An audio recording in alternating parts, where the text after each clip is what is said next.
Fala, meu guerreiro! Seja muito bem-vindo aqui ao Instituto Lopes, professor Luciano na área Direito Administrativo. E nós vamos aqui, nessas aulas subsequentes, te fornecer todo um conhecimento necessário para que juntos nós possamos garantir a aprovação, tá? Com muita tranquilidade, de forma objetiva e melhor, em questões, em exercícios, tá bom? Para que nós possamos associar teoria e questões. Meu amigo, não tem jeito, você vai ser o próximo aprovado porque você está no melhor preparatório, tá bom? Beleza? Nós vamos lá falar sobre direito administrativo e nos nossos primeiros temas são esses aqui, pessoal. Nós vamos conversar sobre o conceito, obviamente, do direito administrativo, nós vamos falar sobre as fontes do direito administrativo e sobre as funções, tá? Temas importantíssimos, temas que vocês precisam, conhecer para a prova. Beleza? Tranquilo? Vamos lá? Vamos começar aqui primeiro. O que é o direito administrativo? Quando a gente fala sobre essa disciplina, tá? Eu preciso que vocês entendam que é um ramo do direito público que busca exatamente regulamentar a relação entre a administração pública e o administrado. Quem são os administrados, professor? Administrados são os cidadãos. Eu, você, todos nós, quando juntos, compomos o povo de um determinado estado, nós temos ali o que chamamos de administrados. Do outro lado, nós temos a administração pública, que vai ser exercida pelo Poder Executivo, no âmbito dos estados, no âmbito da União, no âmbito do Distrito Federal. Então é importante que a gente entenda que o direito administrativo é esse conjunto de princípios, conjunto de regras que vão nortear a relação entre ali o poder público, também ora chamado de administração pública, e todos nós, claro, os administrados, tá bom? Então é importantíssimo esse conceito inicial. Bom, a nossa primeira questão, deixa eu colocar para vocês aqui na tela, a nossa primeira questão é uma questão que vai tratar exatamente sobre fontes. Repare que ela fala assim, ó, o direito administrativo consiste em um conjunto de regramentos e princípios que regem a atuação da administração pública, sendo esse ramo do direito constituído pelo seguinte conjunto de fontes. Então, veja que nós temos aqui a questão cobrando para o candidato as fontes, mas ela já dá o conceito de direito administrativo, bem tranquilo, tá? Quando falamos de fontes, pessoal, estamos falando de onde se origina o direito administrativo. O direito administrativo ele se origina exatamente da própria lei, tá bom? Dos costumes, da jurisprudência, que são decisões reiteradas advindas dos tribunais, tá bom? E claro, é exatamente isso que a banca está perguntando nessa questãozinha. Então, se cair na sua prova algo relacionado a fontes do direito administrativo, é de onde surgem essas normas regulamentadoras da relação entre a administração pública e cidadão. De onde surge? Claro, primeiro, da lei, tá? A lei é a fonte mais importante do direito administrativo. É a lei que vai dizer que a administração pública tem o poder de polícia, por exemplo, mas não pode violar os nossos direitos fundamentais. Mas também não é só a lei, a doutrina, quando os estudiosos do direito administrativo, José dos Santos Carvalho Filho, quando nós temos ali Maria Silva Zanella de Pietro, os autores que estudam sobre o direito administrativo, também, quando escrevem, estão construindo ali fontes do direito administrativo. A jurisprudência, que são os tribunais, quando a todo momento estão aí interpretando as normas, tá bom? E claro, os costumes, que são práticas reiteradas na sociedade, que também são fontes do direito administrativo. Então repare aqui comigo que a letra A fala assim, a lei em sentido amplo e sentido estrito, a doutrina, a jurisprudência e os costumes. Meus queridos, tranquilidade total. É claro que quando a gente fala em lei, seja no sentido amplo ou no sentido estrito, não importa, é fonte do direito administrativo. Quando falamos aqui na doutrina, também é fonte do direito administrativo. Quando falamos também da jurisprudência, é fonte do direito administrativo. E veja, ele vai trazer aqui também, ó, os costumes. Tudo isso aqui é fonte. Bora ver por que na letra B de bola? Letra B fala assim, a lei em sentido amplo e estrito, beleza, jurisprudência e normas. Normas não, né, pessoal? Letra C, costume, jurisprudência e doutrina. Ficou faltando a principal, que é a lei. Então, não é a letra C, não é a letra B. Letra D, lei em sentido amplo, doutrina e costume. Faltou lei em sentido estrito. Por quê? Porque quando eu falo lei, lei é fonte do direito administrativo, mas tanto faz em sentido amplo e sentido estrito. Lei em sentido estrito, jurisprudência e doutrina. Ficou faltando aqui amplo. Então, a mais completinha vai ser a letra A de aprovado. Tudo bem? Questãozinha tranquila. Professor, tem esquema? Tem esquema sim. Tem quadrinhos esquematizados para você. Olha aí, meus queridos. Fontes do direito administrativo. Repito, a lei, mais uma vez, lei em sentido amplo, bem como a lei no sentido estrito. Beleza, pessoal? Jurisprudência, que são decisões reiteradas dos tribunais, também, né? Os juízes, quando interpretam, criam jurisprudência, são decisões, tá? A doutrina, que são os estudiosos do direito administrativo. Os costumes, que são as práticas reiteradas, né? Então aí nós temos as 4 fontes do direito administrativo. E aí, meus queridos, temos esse outro quadrinho importante, tá? Por quê? Porque nós temos essa divisão que a doutrina faz em fontes primárias e fontes secundárias. Fonte primária é aquela fonte mais importante. Ora, nós estamos no Estado democrático do direito. A fonte primária, a fonte mais importante, tá, do direito administrativo é a lei. Então, a lei é que deve dar ali o regramento da relação entre a administração pública e os administrados. Então, aqui nós temos a lei como fonte primária, fonte secundária, doutrina, jurisprudência e costume. Belezinha, tranquilidade total. Então, com relação ao tema, né, de fontes, não tem como você errar. Questão 2, meus queridos, é uma questão que trata exatamente sobre o conceito do direito administrativo. Olha que bacana, e nós já sabemos, né? O que eu preciso lembrar? Que o direito administrativo é um ramo do direito público. Por quê, professor? Porque Hering, ele já dizia, ele separava dentro do estudo do direito, ele separava o direito em 2 grandes ramos, ramo público e ramo privado. Ramo público são aquelas disciplinas que têm o Estado como principal, digamos que, figurante, né? No direito privado eu tenho a autonomia das vontades no âmbito ali das instituições eminentemente privadas. Então, quando a gente fala do direito administrativo, nós temos ali o Estado como principal indivíduo, tá bom, dentro daquela relação normativa. Por isso é que é ramo do direito público. A questão fala assim, ó, o direito administrativo é um ramo estanque do direito, formado e consolidado cientificamente. Pessoal, estanque. O que significa essa palavra estanque? Estanque quer dizer separado. Estanque quer dizer específico, que não conversa com ninguém. E o direito administrativo não é estanque não, pessoal. O direito administrativo ele tem ali repercussão nas outras áreas ou nos outros ramos do direito, como, por exemplo, o direito penal, o direito tributário, o direito do trabalho, o direito civil. Então, o direito administrativo ele conversa com o direito constitucional. Tanto é verdade que, por exemplo, quando a gente estuda os princípios administrativos, a gente observa que os princípios estão na Constituição, no artigo 37. Então, o direito administrativo ele não é estanque, ele não é separado. Pelo contrário, o direito administrativo ele tem as suas conversas, vamos dizer assim, ele se relaciona com outros ramos do direito. Então, quando ele coloca aqui, ó, que é estanque, ó, já deixa errado aqui a letra A. Letra B, é um ramo, olha aí, ó, é um ramo do direito proximamente relacionado ao direito constitucional, que possui interfaces com o direito processual, penal, tributário, trabalho, civil e empresarial. Então, letra B de bola é o gabaritozinho dessa questão.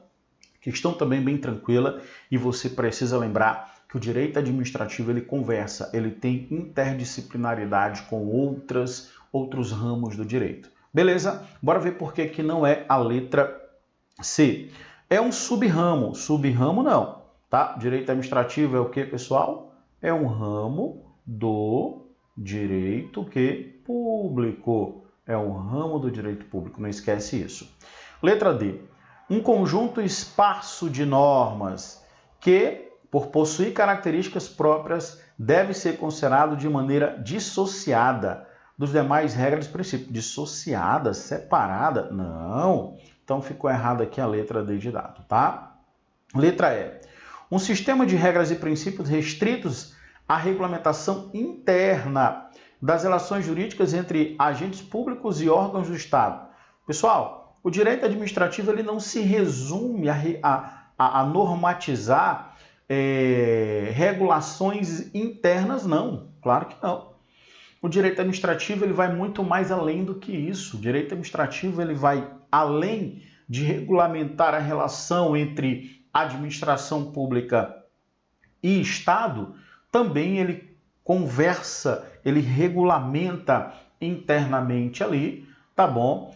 A administração pública. Então, o direito administrativo ele vai regulamentar as relações internas do Estado e as relações externas com o cidadão. Então, ficou errado aqui a letra E.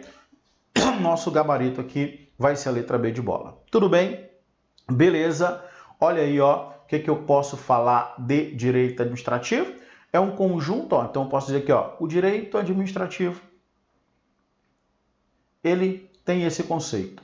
Conjunto de normas jurídicas que regulam os órgãos, entidades e agentes públicos, os quais exercem função administrativa, né, e a relação entre os entes públicos e a coletividade. Então, o Estado, meus queridos, aqui, ó, o Estado, ele fica aqui, tá bom? Quando ele se relaciona com o cidadão, essa relação aqui, tá? Ela vai ser regulamentada pelo direito administrativo.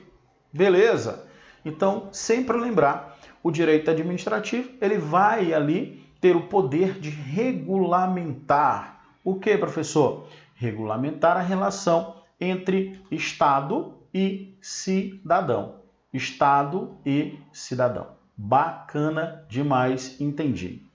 Lembrando que vai ser, você não pode esquecer que o direito administrativo, ele é um ramo, não é sub-ramo não, tá? É um ramo do direito público.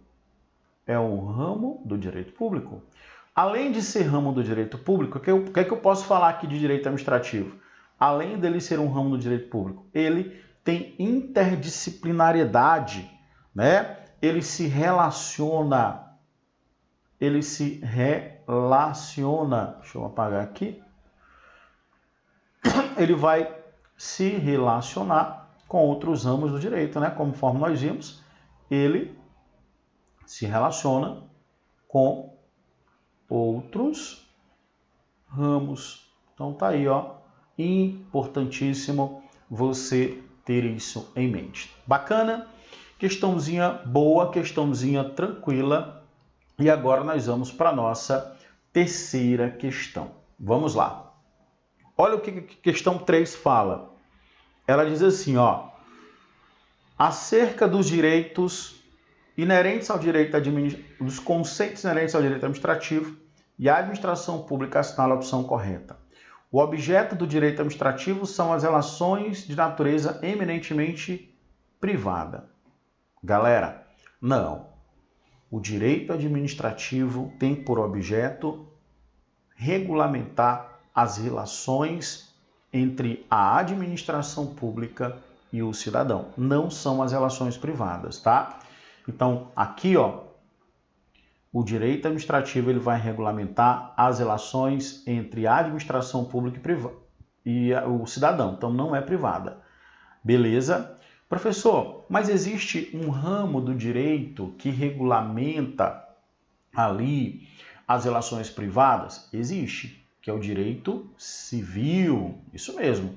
O direito civil é um ramo do direito privado que regulamenta as relações privadas. Já as relações públicas, as relações de direito público, em que está de um lado o Estado e do outro a administração pública, serão regidas por normas de direito administrativo. Beleza? Por isso que a letra A fica errada. Letra B. A divisão de poderes no Estado, segundo a teoria clássica de Montesquieu, é adotada pelo ordenamento jurídico brasileiro, com divisão absoluta de funções. Opa, chegamos agora aqui em funções de Estado, tá, pessoal? Aqui, ó, funções. Deixa eu ver se eu tenho aqui o slide de anotação. Deixa eu ver aqui, mais na frente. Olha só, já coloquei aqui. Veja que o Estado ele é constituído basicamente por 3 funções, tá? Existem 3 poderes, cada um dos poderes com uma função precípua. Entenda isso. Por exemplo, o poder legislativo tem a função de legislar, de inovar na ordem jurídica, criando as leis. O poder executivo tem a função de executar. O poder executivo tem a função precípua de estar ali fazendo o gerenciamento. E o poder judiciário tem a função de julgar, aplicando o direito ao caso concreto, dirimindo conflitos de interesse. Então, repare comigo aqui que nós temos 3 poderes, tá bom? 3 poderes, cada um com a sua função. Quem vislumbrou a ideia dos 3 poderes foi exatamente Aristóteles. Aristóteles ele já dizia que o Estado, para ser Estado, precisa ter esses 3 poderes. Porém, Montesquieu, mais na frente, no século XVIII, por ali, ele vem e diz, olha, o Aristóteles ele não está incorreto não, mas ele está incompleto. Por quê? Porque às vezes o poder executivo ele vai ter que exercer uma função que é de um outro poder. Por exemplo, o poder executivo às vezes vai ter que julgar, o poder executivo às vezes vai ter que legislar. Da mesma forma, o poder judiciário, que não vai só julgar, às vezes o poder judiciário ele vai, por exemplo, legislar, às vezes o poder judiciário vai administrar. Então, o que o Montesquieu vai trazer para a gente? As funções atípicas. Montesquieu ele vai dizer que às vezes um poder ele vai exercer a função do outro.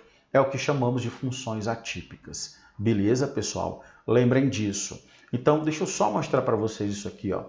O poder executivo ele tem a função típica, que é a sua por excelência, administrativa, de fazer gestão.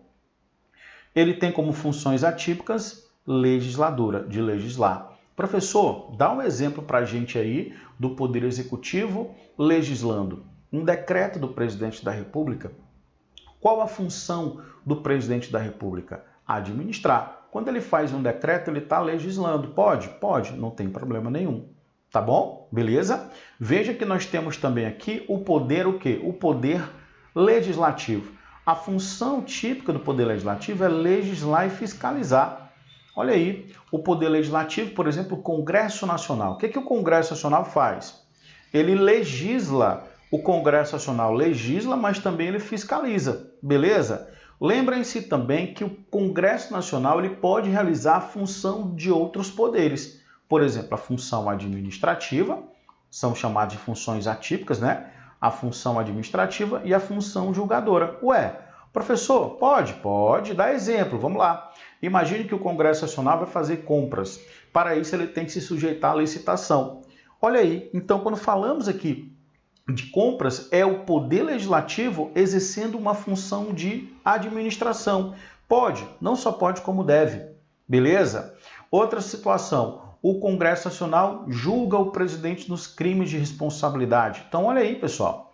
Veja que o Congresso, que tem função típica de legislar, ele está agora julgando. Pode? Pode, não tem problema.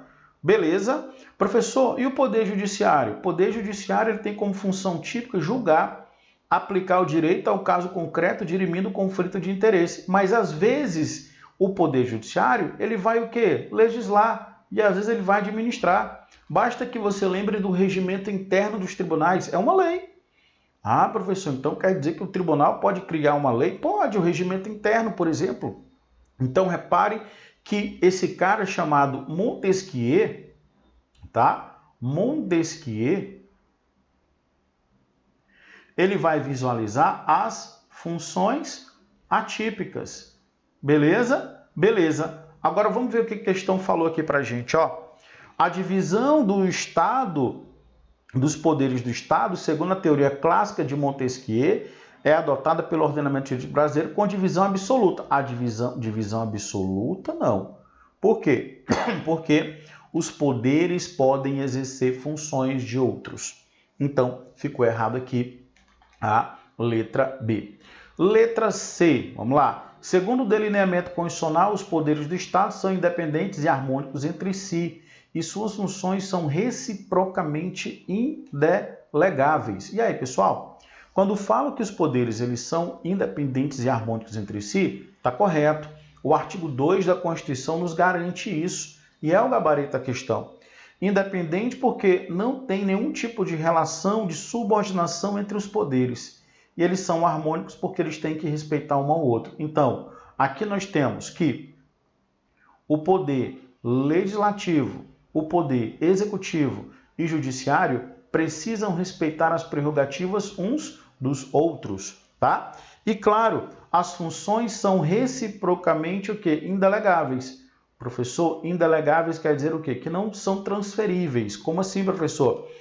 Não há o que se falar em poder legislativo transferindo competência legislativa para o executivo. Não pode. Por quê? Porque ele já realiza atipicamente. Então não tem essa autorização, essa delegação.